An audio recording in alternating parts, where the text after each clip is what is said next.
영적으로 매우 풍성했습니다. 오늘 26절 말씀에도 보니까 찬송시도 있었고 계시도 있었고 방언도 있었고 방언 통역이 있었으며, 그래서 이 모든 것을 덕을 세우기 위하여 하라, 사도 바울이 권면하고 있습니다. 바울은 고린도 교회에게 덕을 세우라고 강조하고 있습니다.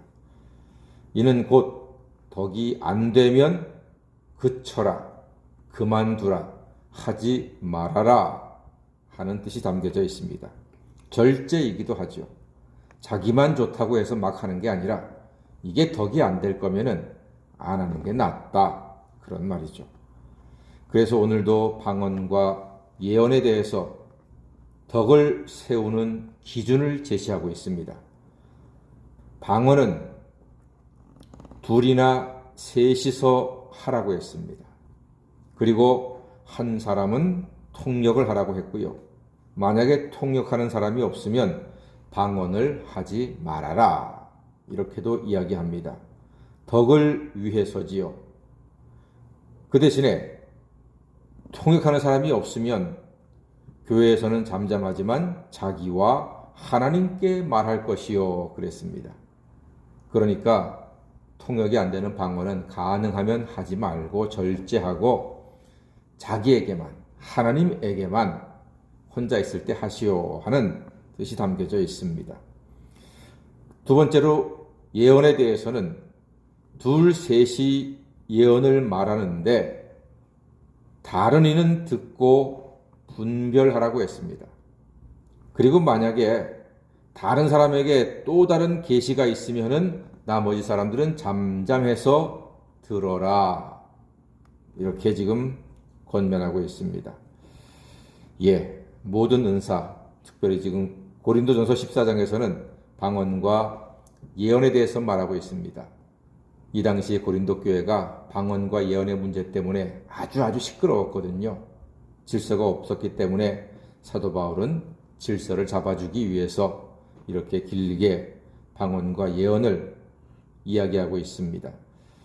그 방언과 은사의 사용에 있어서 주의할 것은 33절 말씀, 이게 기준입니다. 다 같이 한번 읽어보겠습니다. 시작. 하나님은 무질서의 하나님이 아니시요 오직 화평의 하나님이시니라. 모든 성도가 교회에서 함과 같이 그랬지요. 그 앞에 부분, 무질서의 하나님이 아니다, 오직 화평의 하나님이시다 하는 사실을 꼭 기억하셔야 합니다. 그러므로 질서 있는 은사 사용이 필요합니다. 그리고 교회의 화평을 세우는 은사가 되어야 합니다. 내가 어떤 은사가 있는데 이 은사가 교회를 화평하게 하는데 과연 도움이 되느냐, 도움이 되지 않느냐를 잘 판단하라는 말입니다. 하나님은 화평의 하나님이시기 때문입니다. 그래서 하나님께서 제시하는 것이 있습니다. 34절 말씀 보니까 여자는 교회에서 잠잠하라 했습니다. 여자는 교회에서 잠잠하라. 여자분들 기분이 어떠십니까? 갑자기 사도 바울에 대해서 짜증이 확 올라오지 않습니까? 그렇지 않습니까?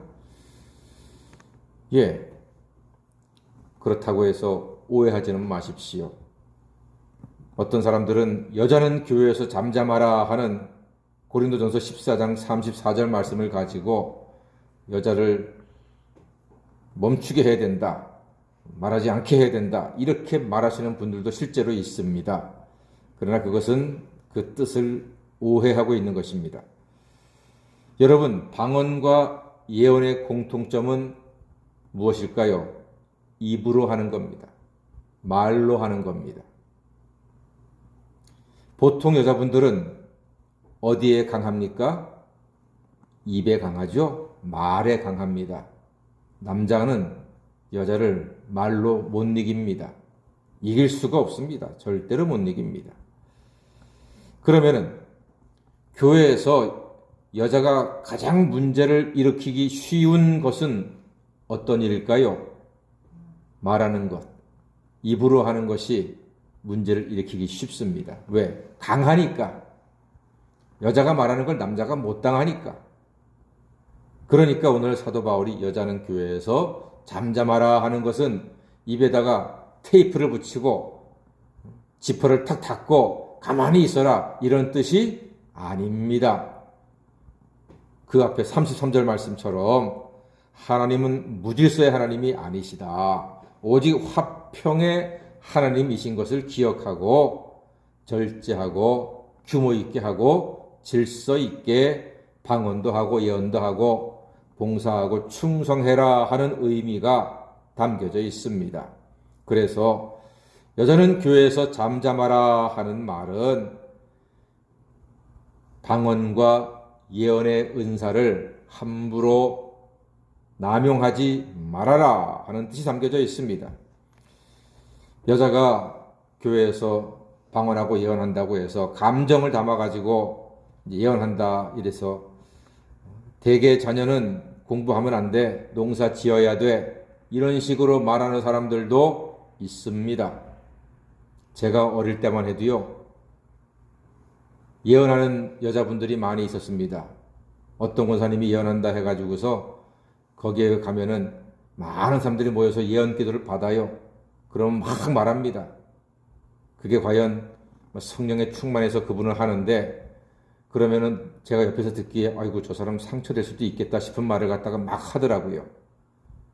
실제로 제가 그런 기도 모임에도 고등학교 때 가봤습니다. 그랬더니 뭐 저한테 대해서도 막 예언도 하고 그러는데 별로 도움되는 게 안 돼서 기억은 안 나요 지금. 그런데 그런 경험을 했었거든요. 사도 바울이 이런 것 때문에 그랬구나 하고 이해를 하겠더라고요. 그냥 말을 막 쏟아내버려요.